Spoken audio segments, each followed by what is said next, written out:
the Biological Life Sciences channel. Today we are going to discuss the topic that is replication of DNA in eukaryotes. In that, first of all, we are going to see the cell division. As you know that the cellular replication in eukaryotes is a much complex as compared to the prokaryotic cell, which I did the video for prokaryotes in the last part. Today we are going to discuss the replication in eukaryotes. First of all, we are going to start with the cell division cycle. So this is the rough map of cell division cycle. As we know that the cell division is regulated in eukaryotic cell, the cell division also plays a very important role in replication of the DNA. So the cell division here is divided into number of phases.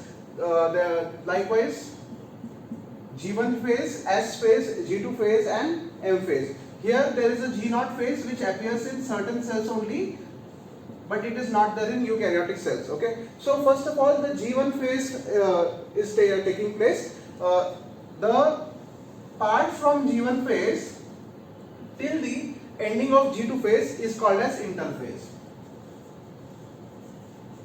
because in this phase the cell is in growing condition. Okay. So what will happen when in G1 phase the cell grows in size, and till the start of S phase the cell grows in size and its amount of energy present in the cell increases. So once the cell attains a specific amount of energy, after which the cell is not able to retain that energy, then cell goes for the S phase. The S phase is also called as synthesis phase, because here the synthesis of the genetic material takes place. That is, the genetic material present inside the cell is duplicated, and this phase is called S phase of the cell. The cell material is duplicated into two equal parts, through which it is separated into the two different cells. Now after that there is a G2 phase in which the organization and condensation of the genetic material takes place.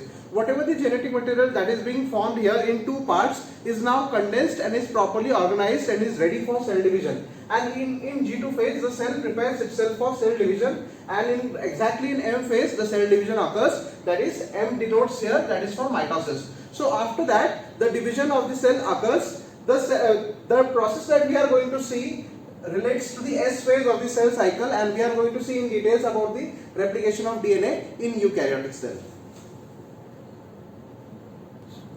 Now let's see the process of replication and how it occurs. The replication origin is a different one in eukaryotes. You can see there is a presence of ARS sequence, that is autonomously replicating sequence, that is present as the origin of replication in eukaryotic cell. It is around 150 base pair length. It is average 150 base pairs. In different organisms it may be of different base pairs. Okay. So here the model organism that we are going to study is from yeast. As we studied E. coli as the model organism in prokaryotic replication, we are taking the yeast as the model organism. In this autonomously replicating sequence, there are around 400 ARS sequences that is present all over the yeast genome. So you know that the genome of the eukaryotic cell, it is not present in a single linearized DNA or linear circular DNA. It is present in different number of chromosomes. So there are around 16 chromosomes in case of yeast, and this whole genome is distributed over these 16 chromosomes, and there are around 400 ARS sequences that is present all over the genome of the yeast cell, and it follows the bidirectional replication. Because the chromosome is very large in size, so therefore the bidirectional replication is present at each and every ARS sequence, plus the replication here is semi-conservative. So now there are around two phases in the initiation of the replication in prokaryotic cell. First is the formation of pre-initiation complex. As I told you earlier that the replication process in eukaryotic cell is regulated by cell division cycles and its related proteins. So first of all, there is a formation of pre-initiation complex where there are various proteins that are involved are from cell division cycle. They helps in the formation of pre-initiation complex, and when the cell division or when the replication of the genome has to occur, then only the activation of pre-initiation complex takes place. Means what? The pre-initiation complex is already formed onto the ARS site, but it is activated only when the cell has to undergo replication. So let's see the first formation of pre-initiation complex. You can see here there are different factors involved which binds to the ARS site. Here we can see the structure of ARS site. This is the 150 base pair. Imagine this to be a double stranded DNA. Here the sequential arrangement of the elements from the ARS site is like this: A1 B1 sequence, then B2 sequence, then B3 sequence is there. So likewise the arrangement of sequences takes place here. The A1, B1 and B2 are the very important sequences that helps in recognition, and then B3 also helps in formation of pre-initiation complex. Okay. Now we are going to see what are the different factors involved in pre-initiation complex here. You can see there is one protein called as ORC protein. It is called as a origin recognition protein or complex.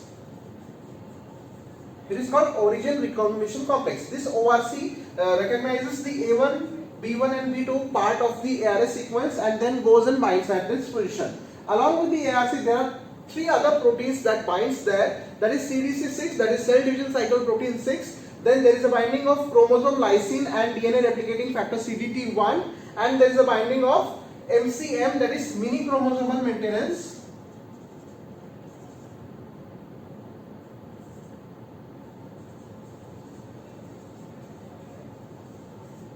Mini chromosomal maintenance factor. This MCM part also binds to the pre-initiation complex. This MCM is nothing but the helicase that helps in opening of the helix. So after the pre-initiation complex, there are three other proteins, that is CDcase and DDcase.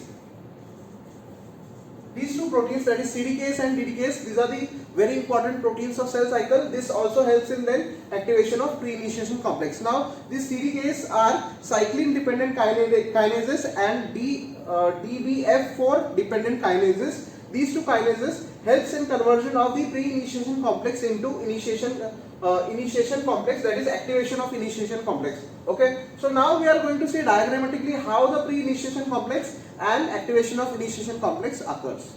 Start. Let's see now how the process of initiation of replication occurs in eukaryotes. So first of all, as I told you, ORC sequence, that is origin recognizing complex. This protein binds at the ARS sequence here. So this sequence, as I told you, recognizes the A1, B1 and B2 site present in the ARS sequence. Now there is a series of different factors that binds at this position here. You can see there is 2 copies of CDT1 molecule, there are 2 copies of MCM, that is mini chromosomal maintenance, and there is 1 copy of CDC6 molecule here. This all happens in G1 phase of the cell division. Remember, this sequence always attaches to the ARS sequences. So all these factors that are present there are called CDcase and DDcase, that is cyclin dependent kinases and BF4 dependent kinases. Okay, so now this factor comes and binds at this position. You can see the MCM factor, that is mini chromosomal maintenance factor. It looks like this, and it has an activity of helicase enzyme. It binds at both the ends of the ARS sequence. Then first there is a binding of ORC, then binding of MCM, and then CDC6 binds on the upper side of ORC along with the 2 other factors, that is CDT1 and CDT1 on both sides. Okay, there are 2 copies of it. Now after the phosphorylation, in this step there is a phosphorylation, means the initiation complex, pre-initiation complex is formed till here. Okay, now this pre-initiation complex has to be activated, and this is activated by using phosphorylation. After the phosphorylation of this pre-initiation complex, means what? All the factors present in here along with MCM is phosphorylated. Okay, now phosphorylation occurs and there is a removal of CDC6, this factor, and 2 CDT1 factor. These 3 factors are removed from the top, and only the MCM factor remains here after the activation of pre-initiation complex. Okay, so after that there are 2 different factors, that is CDC45 and GI and GIN. So these 2 factors comes and binds at this position in trans manner. You can see one GIN on this side and another GIN on this side, and then CDC45 on this side and again on this side, both at the ends of the ARS sequence. So once this factors binds, it starts to open the helix and it starts forming the replicon. So the replication bubble is called as a replicon here. Once the replicon is formed, the strand is becomes single stranded and it is ready for the binding of clamp loader. So after this, what will happen? This GIN and CDC45 factors are removed and there is an addition of clamp loader, that is generally PCNA in case of eukaryotic cell. This clamp loader loads onto the replicon bubble that is formed here, and after this the replication of DNA happens after the clamp loader is loaded and along with the DNA polymerase, that is different kinds of DNA polymerase that are present in eukaryotic cell. Start.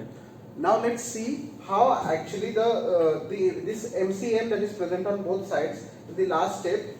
Then there is the addition of a clamp loader. Clamp loader is PCNA, that is proliferating cell nuclear antigen. This acts as a clamp loader and sliding clamp also. This helps in binding of the DNA polymerase delta to the both sides or both ends of this, and this MCM gets together in the center and thereby the bidirectional replication occurs. This is the diagram showing the bidirectional replication of DNA. You can see the one strand from this side that is opening up here. The one strand which is having a 3' direction goes up and it forms the lagging strand here. Because of the antipolarity here, what will happen? The strand will be synthesized in a discontinuous manner. You can see first of all there is a primer synthesized by the enzyme, that is RNA primase as shown on this side. Now this primer is extended by the DNA polymerase further. This small dot, that is black colored dot that are seen here, are called as a replication protein A, that is also called as single stranded binding proteins. This binds to the single stranded DNA as to stabilize the single stranded DNA, because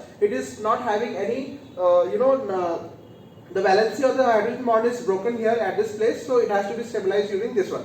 Now here there are two different DNA polymerases that is loaded from the clamp loader at the center, and then this DNA polymerase enters into the site of replication here. One site is called leading strand and other site is called lagging strand. The leading strand site is facilitated or useful because here the ideal direction of replication, that is 5' to 3' is there, and therefore the replication takes place in a very rapid manner and continuous one. It is not a discontinuous one. You can see here the primer is synthesized here at this place.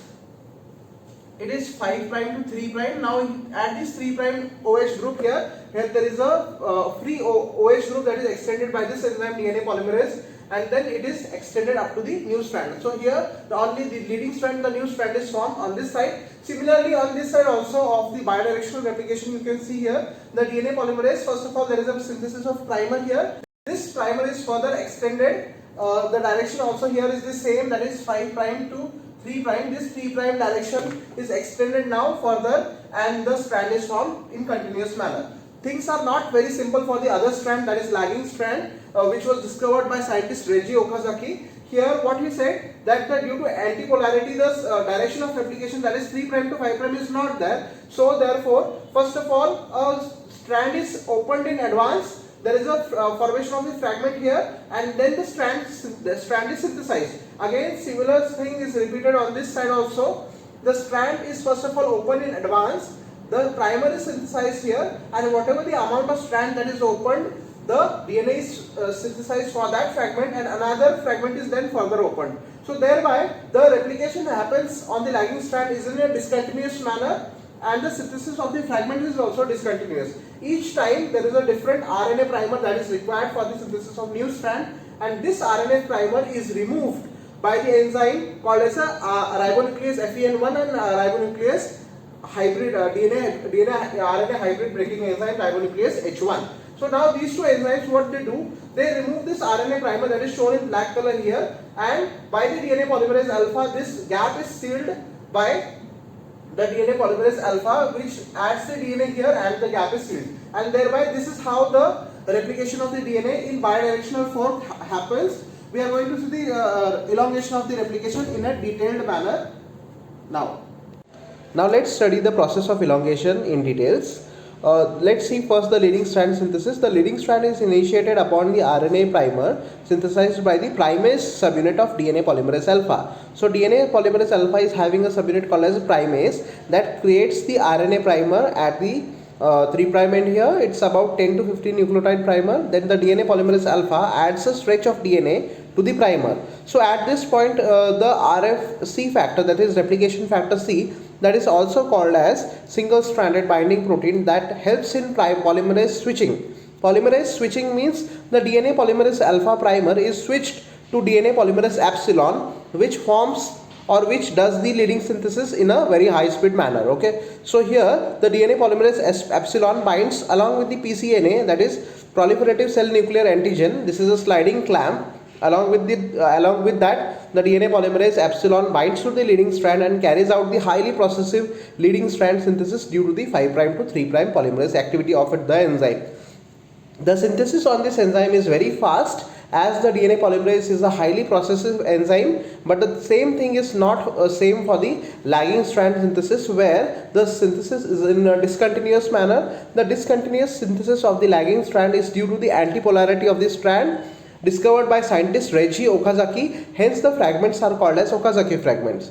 Here an Okazaki fragments can have around 150 to 200 nucleotides at a time. The RNA primer is synthesized by the primase activity of DNA polymerase alpha.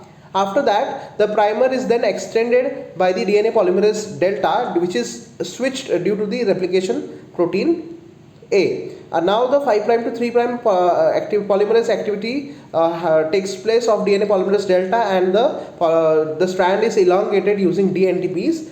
The priming is a frequent event on the lagging strand, as we know that this synthesis is a discontinuous one. So there will be lot more number of RNA primers here. So RNA primer is placed of every 50 to 80 nucleotide here, but one of the RNA primer is removed by the enzyme called RNase H, because the RNA primer is RNA in nature, so hence it has to be replaced with the DNA. So then it is removed and added with the DNA. So this is the basic replicating fork. You can see this is the parental duplex DNA, and the fork progression direction is here. You can see the leading strand on the upper hand. The ideal direction of replication is here because it is having a 3' end. Once the primer is synthesized, the synthesis on the leading strand can go on continuously, but same is not the case with the lagging strand here.